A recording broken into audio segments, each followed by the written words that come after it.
RFI Convida. Maria Emília Alencar. RFI convida hoje Ciro Gomes, ex-ministro, ex-governador, ex-prefeito. Ele concorreu 2 vezes à eleição presidencial no Brasil e hoje é apontado como pré-candidato pelo PDT à eleição de 2018. Ciro Gomes está aqui em Paris, está fazendo um giro pela Europa e em Paris ele participa de um debate com pesquisadores brasileiros e franceses na Universidade Sorbonne Nouvelle. Olá, Ciro Gomes. Obrigada pela sua presença aqui nos estúdios da RFI. É um privilégio, Emília, encontrá-los aqui, a vocês brasileiros que fazem a partir da RFI uma menção ao mundo sobre o nosso país e nosso contexto. Pois é, o nosso contexto, para utilizar essa palavra, a divulgação bombástica, da lista de inquéritos do STF a partir das delações da Odebrecht foi uma verdadeira bomba para o país e uma guinada na crise política do Brasil. Mas o senhor e o PDT ficaram de fora, dessa lista. Isso o favorece para a corrida presidencial de 2018? Para mim, nada mais é do que a minha obrigação. E é uma opção de vida. São 37 anos com oportunidades importantes de governar o país como ministro da Fazenda sob a liderança de Itamar, servir ao país como governador em um estado, que é o Ceará, prefeito da 5ª cidade, ou seja, tendo oportunidades, me comportar, isso para mim nada mais é do que a minha obrigação. E nesse momento eu não consigo comemorar nada, porque vejo com muita tristeza, especialmente porque vejo 2 potenciais perigos. O perigo atentatório à democracia, à confiança do povo no sistema democrático, que é o perigo da generalização. A ideia de que somos todos iguais, de que na política não há espaço para decência, que não há espaço para espírito público. Isso é um sentimento que está perigosamente se alastrando no país. E o outro consequência do primeiro, é a impunidade. Porque na medida em que você generaliza, você equaliza por baixo tudo, você acaba protegendo o centro podre que hoje comanda a política brasileira. E outra consequência pode ser, com essa perda de credibilidade da classe política, que o senhor falou, existe também um espaço aberto para os chamados outsiders, da política, já que os partidos estão sem muita credibilidade. Isso está acontecendo também aqui na França, aconteceu nos Estados Unidos, é um movimento que a gente... Isso é um fenômeno absolutamente compreensível para mim, que tenho essa vivência, na medida em que o neoliberalismo, que virou um esmagador consenso na sua insustentabilidade, e agora a consequência prática dele foi a produção de instabilidade, a crise de 2008 que se propaga até hoje, a demonstração flagrante e final disso, e inequidade, desigualdades abissais. Se você coloca a pitada de violência derivada das intervenções brutais por petróleo por aí afora, o mundo tem hoje 65 milhões de refugiados. Isso é a maior quantidade de seres humanos expulsos das suas comunidades e vivendo em condição absolutamente indigna. E isso está pedindo, tudo é um problema grave, do ponto de vista econômico, social e da questão da própria paz e da estabilidade global. O mundo olha para a política. E ao olhar para a política encontra um conservadorismo, uma não resposta para essas coisas. E isso, como não há vácuo, predispõe as pessoas a procurar. Mas elas estão procurando na política. Eu não tenho medo nesse momento do fenômeno. Pelo contrário, eu acumulei agora alguns convites, porque nunca houve tanta audiência para uma pessoa como eu, que não simplifica o discurso, que vive até arrostando incompreensões, porque quer ver as coisas com a sua complexidade. Por outro lado, essa situação de vácuo político, de falta de credibilidade, também dá margem a outsiders mais conservadores, Enfim... Também não temo, como democrata visceral de raiz e conhecendo o Brasil, nossa tropicalização das tensões mundiais, étnicas, religiosas, etc., etc., eu acho que o Brasil engole esse monstro e cospe o caroço sem maiores dificuldades. Eu vi que o senhor escreveu em 2002 um livro cujo título é Um Desafio chamado Brasil. Um título que nunca esteve tão na ordem do dia, Qual é o maior desafio hoje para o Brasil? É retomar sua própria compreensão de projeto nacional. Na medida em que nós, hoje em dia, somos produto de um colapso de um velho modelo, que ao produzir uma coisa exuberante, que foi a 15ª economia industrial do mundo, partindo do nada, né, de uma agricultura de monocultura do café e da cana-de-açúcar, assentado na escravidão eterna e depois no latifúndio e no conservadorismo político, nós nos industrializamos forçadamente por um modelo que se exauriu ali pelo ano 80, vamos praticar aqui uma data.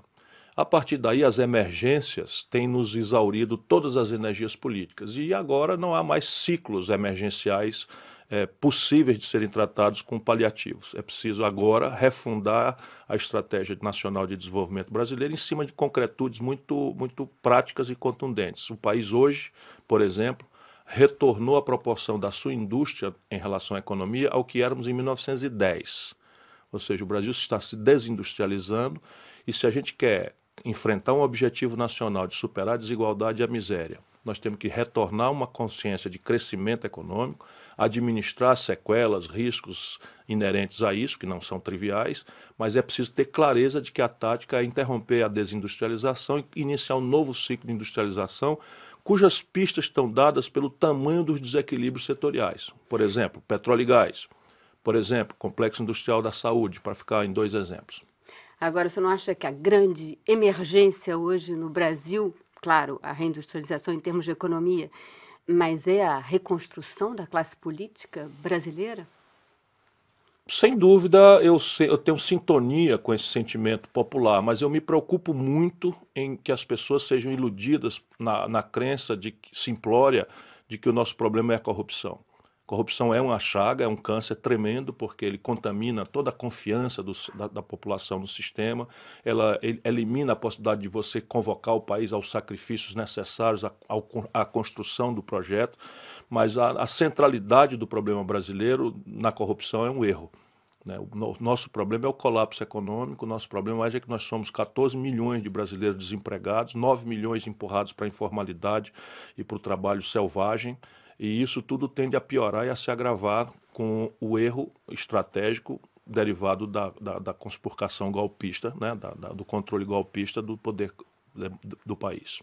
Agora, essa classe política, se ela for arrasada, né, enfim, a gente viu a experiência na Itália com a Operação Mãos Limpas, abriu uma margem para a chegada do Berlusconi, enfim, isso não é um grande perigo? Eu falo assim... Por isso eu faço essas ponderações, quer dizer, a gente não pode aceitar que a grande questão do país seja esse moralismo, que a gente inclusive está vendo, que muitas vezes é centralmente agitado pelos safados, pelos corruptos. Você imagina, olha a contradição, né, de um candidato como o Aécio, que termina as eleições, não respeita a vitória eleitoral do adversário e passa a denunciar o adversário, inclusive nos tribunais, por corrupção, malversação de dinheiro, indicando, inclusive, as parcerias e, no fim, é pilhado ele próprio fazendo aquilo que denuncia. Então, isso, evidentemente, nós temos que pôr um fim. Mas, assim, visceral democrata como eu sou, eu ainda não estou com medo, né? Ainda não estou com medo, embora eu perceba, né, o potencial destrutivo que é. Mas acho que hoje o pulso renovador é muito mais relevante positivamente do que o risco de uma renovação desastrada, penso eu. Fala-se que, a imprensa está ventilando a hipótese de um pacto entre os partidos brasileiros, né, PMDB, PT, PSDB, para garantir uma sobrevivência desses partidos e impedir o fim deles. Né? Isso replica a pior tradição elitista e plutocrata brasileira. Foi assim no enfrentamento. Foi assim no enfrentamento da escravidão, foi assim no enfrentamento enfim, de todas as grandes questões. A própria Inconfidência Mineira é pioneira e contemporânea de 1789 na França, 1780 nos Estados Unidos, enfim, e nós adiamos, né, a independência e a república em função dessas transações da elite. Acho, entretanto, que desta feita não é muito razoável que aconteça.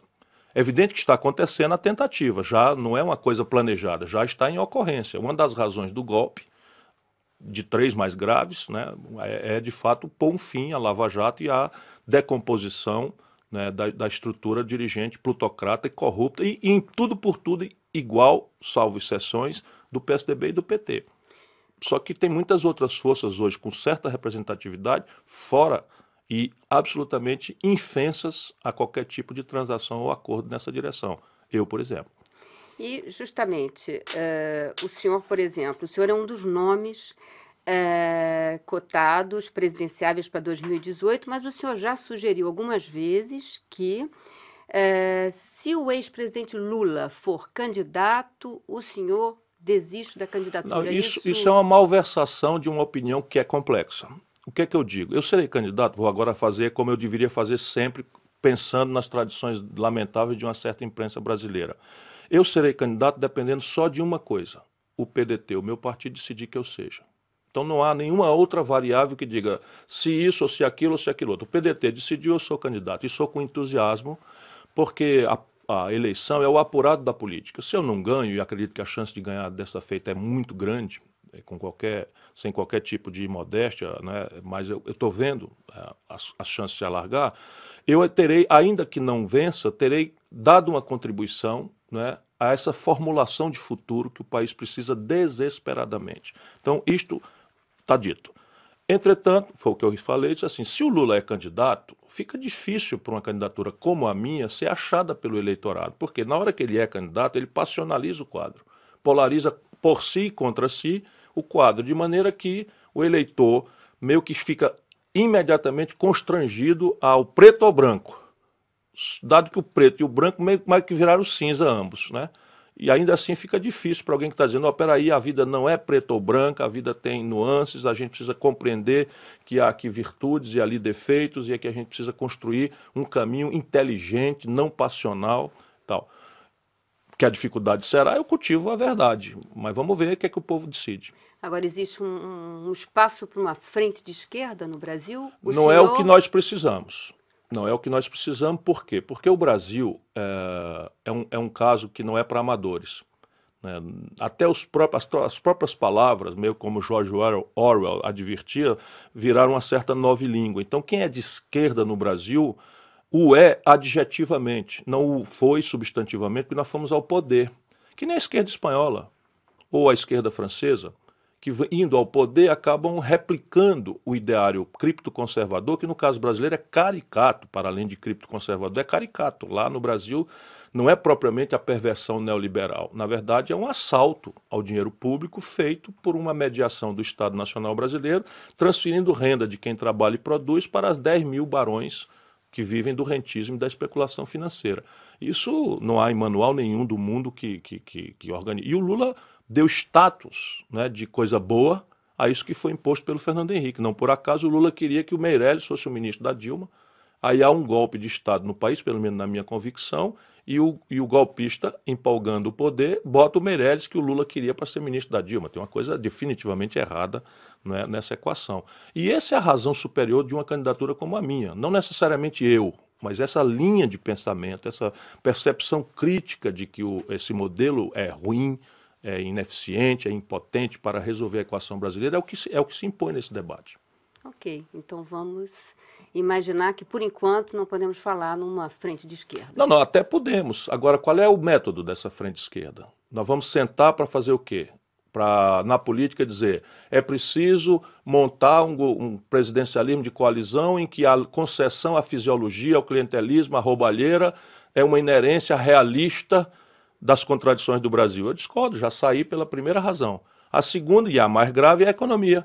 Então nós precisamos aceitar que o Brasil transfere renda, metade do seu orçamento, metade do orçamento nacional brasileiro, são entregues todos os anos, de forma volumosa e crescente, ao rentismo, à especulação financeira, e a outra metade está comprometida com a Previdência, em que metade é para meia dúzia de barões do serviço público, barões da magistratura, barões do judiciário, barões do Ministério Público, barões das Forças Armadas, etc. E a gente faz um terço de todo o dinheiro para resolver o problema de 70 milhões de pobres, de uma precariedade desagradável na infraestrutura do país, de uma desigualdade social que se agudiza novamente no país. Estou fora de novo. Então, que frente de esquerda é essa? O que o Brasil precisa é uma grande aliança entre quem trabalha e produz. Muito obrigada, Ciro Gomes, que participou do RFI Convida de hoje.